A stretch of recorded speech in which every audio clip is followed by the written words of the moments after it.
Поштован председателя.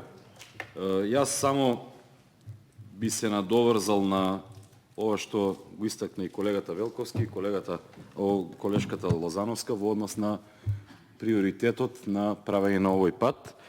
Овој пат не е приоритетен само за изборна единица 4 и 5, туку е исто така приоритетен и за изборна единица 3, бидејќи во општина Чашка, која што е трета по територија во цела Република Македонија, имаме речиси никаква инфраструктура и практично не знам доколку сте биле таму, можете веројатно да разговарате со жителите и со граѓаните, да видите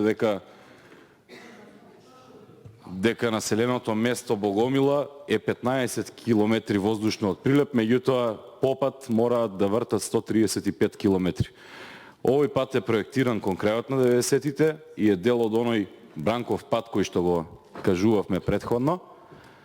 И еве се надевам дека, како што кажа колегата Велковски и како што кажа колешката Лозановска, после изјавите на господинот Зоран Заев, дека ова ќе се реализира во догледно време, затоа што навистина е голема потребата на сите жители на општина Чашка да имаат една добра патна инфраструктура и една добра комуникација со соседните општини. Благодарам.